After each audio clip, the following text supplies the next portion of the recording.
માની લો તમે કોઈ પ્રોફેશનલ છો, જેમ કે સીએ, લોયર, ડૉક્ટર કે પછી તમારું કોઈ બિઝનેસ છે. હવે એમ તો તમે પ્રોપર બિઝનેસ ચલાવો છો, પ્રોપર પ્રોફેશનલ છો, પણ એક દિવસ એવો આવ્યો જેમાં તમારી કોઈ ભૂલ થઈ ગઈ છે.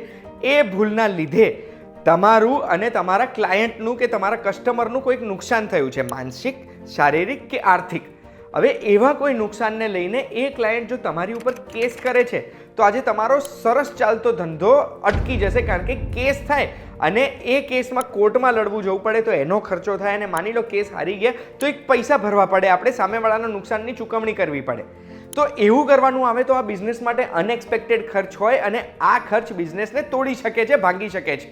અને એટલે જ જો તમે જાણવા માંગતા હોય એક એવા ઇન્સ્યોરન્સની વિશે જે ઇન્સ્યોરન્સ આવા કોઈ લોસીસને કવર કરે છે, તો એના માટે ધ્યાનથી સાંભળજો. હું તમને એક વાત કહું.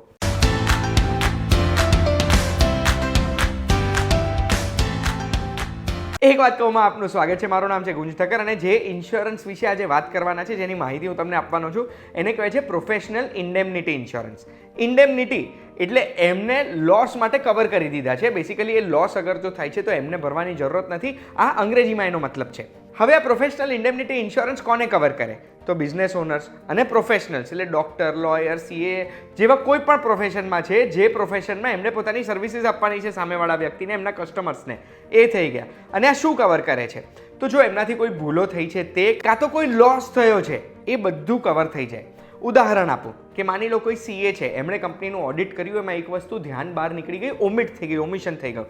હવે એના લીધે થઈને અગર જો કંપનીને કોઈ નુકસાન જાય છે અને પછી કંપની આ સીએ ઉપર કેસ ફાઇલ કરે છે કે પછી કોઈ ક્લેમ કરે છે, તો એ કવર થઈ જાય. કે પછી કોઈ ડૉક્ટર છે, માની લો કોઈક બહુ જ અઘરી સર્જરી કરતા હતા અને સર્જરીનું આઉટકમ નેગેટિવ આવ્યું, જેવું જોઈતું હતું એવું આઉટકમ ના આવ્યું, તો એવા સંજોગોમાં જો પરિવારજનો ગુસ્સે થઈ જાય અને કેસ કરી દે ડૉક્ટર ઉપર, તો એ પણ પ્રોફેશનલ ઇન્ડેમનિટી ઇન્સ્યોરન્સમાં કવર થઈ જાય. અરે ઘણી વખત તો એવું પણ થતું હોય છે કે કોઈ પણ કસ્ટમર બસ કરવા માટે કેસ કરી દે છે, ક્લેમ કરી દે છે કે એમના લીધે મને લોસ ગયો. ભલે એ ક્લેમ કોર્ટમાં રિજેક્ટ થાય, પણ કોર્ટમાં લડવા માટેનો ખર્ચો અને જે સમય જાય છે ને, એ પણ કોઈ બિઝનેસને પાડી શકે છે.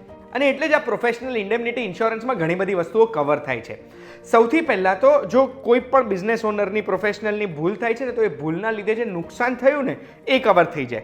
એના સિવાય જો કોર્ટ કેસ લડવો પડે છે તો એમાં લીગલ ફીસ, લીગલ ખર્ચા છે, એ પણ કવર થઈ જાય છે. અને માની લો કોર્ટ કેસમાં એવો ચુકાદો આવ્યો કે આ વ્યક્તિએ પૈસા ચૂકવવાના આવ્યા, તો એ પૈસા ચૂકવવાના આવે ને, એ પણ આ ઇન્સ્યોરન્સમાં કવર થઈ જતા હોય છે.